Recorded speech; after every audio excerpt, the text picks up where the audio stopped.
സമാധാന ചർച്ചകളെ അനിശ്ചിതത്വത്തിലാക്കി ഇറാൻ പ്രതിനിധി സംഘം ഇസ്ലാമാബാദിൽ നിന്ന് മടങ്ങി. US പ്രതിനിധികൾക്കായി കാത്തുനിൽക്കാതെ പാകിസ്ഥാൻ നേതാക്കളുമായി ചർച്ച നടത്തിയ ശേഷമാണ് ഇറാൻ വിദേശകാര്യമന്ത്രി അബ്ബാസ് അരാഗ്ചിയുടെ നേതൃത്വത്തിലുള്ള സംഘം മടങ്ങിയത്. ഇതിനു പിന്നാലെ US ചർച്ചയ്ക്കായി നിയോഗിച്ച സ്റ്റീവ് വിറ്റ്കോഫ്, ജാരഡ് കുഷ്നർ എന്നിവരുടെ പാകിസ്ഥാൻ യാത്ര റദ്ദാക്കിയതായി പ്രസിഡന്റ് ഡൊണാൾഡ് ട്രംപ് അറിയിച്ചു. അതേസമയം ഇറാൻ പ്രതിനിധി സംഘം നാളെയോ തിങ്കളാഴ്ചയോ മടങ്ങിയെത്തിയേക്കുമെന്ന് റിപ്പോർട്ടുകളുണ്ട്. എന്നാൽ ഇത് സംബന്ധിച്ച ഔദ്യോഗിക പ്രതികരണമൊന്നും ലഭിച്ചിട്ടില്ല. ഒമാൻ തലസ്ഥാനമായ മസ്കറ്റിലേക്കാണ് ഇറാൻ സംഘത്തിന്റെ യാത്ര എന്നാണ് വിവരം. ഒമാനും റഷ്യയും സന്ദർശിക്കുമെന്ന് അബ്ബാസ് അരാഗ്ചി അറിയിച്ചിരുന്നു. പാകിസ്ഥാനിലെത്തിയ അബ്ബാസ് അരാഗ്ചിയും സംഘവും പാക് സൈനിക മേധാവി അസീം മുനീറും പ്രധാനമന്ത്രി ഷഹബാസ് ഷെരീഫുമായാണ് ചർച്ചകൾ നടത്തിയത്. യുദ്ധം അവസാനിപ്പിക്കുന്നതിനുള്ള തങ്ങളുടെ നിർദ്ദേശങ്ങൾ ഇറാൻ പ്രതിനിധികൾ പാക് നേതാക്കളെ അറിയിച്ചിട്ടുണ്ട്. പാകിസ്ഥാൻ ഇക്കാര്യങ്ങൾ യുഎസുമായി ചർച്ച ചെയ്തേക്കും. US പ്രതിനിധികൾ ചർച്ചകൾക്കായി ഇന്ന് ഇസ്ലാമാബാദിലേക്ക് തിരിക്കുമെന്നാണ് അറിയിച്ചിരുന്നത്. എന്നാൽ ഇറാൻ സംഘം മടങ്ങിയതോടെ അവർ യാത്ര റദ്ദാക്കുകയായിരുന്നു. എന്നാൽ ഇറാനിയൻ തുറമുഖങ്ങൾക്ക് മേൽ അമേരിക്ക ഏർപ്പെടുത്തിയിരിക്കുന്ന ഉപരോധം തുടരുകയാണെങ്കിൽ സായുധ സേനയുടെ കടുത്ത പ്രതികരണം അമേരിക്ക അനുഭവിക്കേണ്ടി വരുമെന്ന് ഇറാൻ സൈന്യം. ഇറാന്റെ പരമാധികാരവും ദേശീയ താൽപര്യങ്ങളും സംരക്ഷിക്കാൻ സൈന്യം മുമ്പത്തേക്കാൾ സജ്ജമാണെന്ന്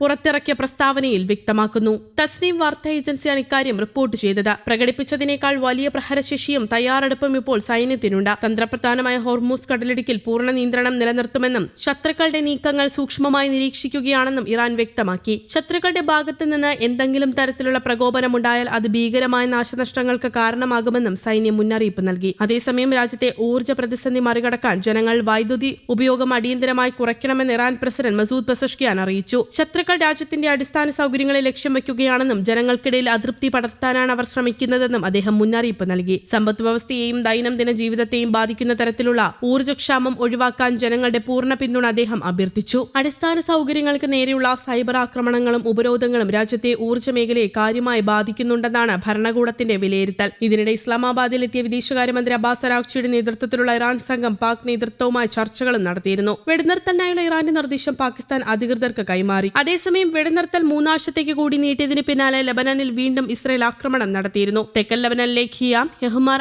അൽ ഷാഫിഖ് എന്നിവിടങ്ങളിലാണ് ഇസ്രയേൽ സേന വ്യോമാക്രമണവും സ്ഫോടനങ്ങളും നടത്തിയത്. വെടിനിർത്തൽ കരാർ നിലനിൽക്കെ തന്നെയുണ്ടായ പുതിയ പ്രകോപനം മേഖലയെ വീണ്ടും യുദ്ധഭീതിയിലാഴ്ത്തിയിരിക്കുകയാണ്. ഖിയാം നഗരത്തിൽ ഇസ്രയേൽ പ്രതിരോധ സേന ശക്തമായ സ്ഫോടനങ്ങൾ നടത്തിയെന്ന് അൽ ജസീറയാണ് റിപ്പോർട്ട് ചെയ്തത്. യഹ്മാർ, അൽ ഷാഫിക്കിൽ 2 തവണ വ്യോമാക്രമണമുണ്ടായി. നേരത്തെ യദാർ, കഫ്ര എന്നിവിടങ്ങളിലെ ഹിസ്ബുള്ളയുടെ റോക്കറ്റ് ലോഞ്ചറുകൾ ലക്ഷ്യമിട്ട് നടത്തിയ ആക്രമണത്തിൽ 6 പേർ കൊല്ലപ്പെട്ടതായി ലബനൻ ആരോഗ്യ മന്ത്രാലയം സ്ഥിരീകരിച്ചു. ഇസ്രയേൽ ആക്രമണത്തിന് തിരിച്ചടിയായി റാമിയ നഗരത്തിൽ ഇസ്രയേലിന്റെ കവചിത വാഹനം തകർത്തതായി ഹിസ്ബുള്ള അറിയിച്ചു. വെടിനിർത്തൽ കരാർ ലംഘിച്ച് ജനവാസ മേഖലകളിൽ ഇസ്രയേൽ നടത്തുന്ന നശീകരണ പ്രവർത്തനങ്ങൾക്കുള്ള മറുപടിയാണിതെന്ന് ഹിസ്ബുള്ള പ്രസ്താവനയിൽ അറിയിച്ചു. ഇസ്രയേലും ലബനാനും തമ്മിലുള്ള വെടിനിർത്തൽ 3 ആഴ്ചത്തേക്ക് കൂടി നീട്ടിയതായി കഴിഞ്ഞ ദിവസം അമേരിക്കൻ പ്രസിഡന്റ് ഡൊണാൾഡ് ട്രംപ് പ്രഖ്യാപിച്ചിരുന്നു. വൈറ്റ് ഹൌസിൽ നടത്തിയ പ്രസംഗത്തിൽ ഇരുവിഭാഗവും വെടിനിർത്തൽ സമ്മതിച്ചിരുന്നെങ്കിലും ഇസ്രയേൽ ആക്രമണങ്ങൾ തുടരുകയാണ്. ലബനനുമായി ഒരു ചരിത്രപരമായ സമാധാനത്തിന് ശ്രമിക്കുന്നുണ്ടെന്ന് ഇസ്രയേൽ പ്രധാനമന്ത്രി ബെഞ്ചമിൻ നെതന്യാഹു അവകാശപ്പെട്ടു. യുണൈറ്റഡ് സ്റ്റേറ്റ്സുമായി സഹകരിച്ച് ഇറാനുമേൽ സമ്മർദ്ദം തുടരുമെന്ന നിലപാടിലാണ് ഇസ്രയേൽ. അതുകൊണ്ട് തന്നെ അതിർത്തിയിൽ സംഘർഷാവസ്ഥ തുടരുകയാണ്. വെടിനിർത്തൽ പ്രഖ്യാപനം നിലവിലുണ്ടെങ്കിലും ഇസ്രയേൽ പിൻവാങ്ങാൻ തയ്യാറാകാത്തത് സമാധാന ശ്രമങ്ങൾക്ക് തിരിച്ചടിയാവുന്നു.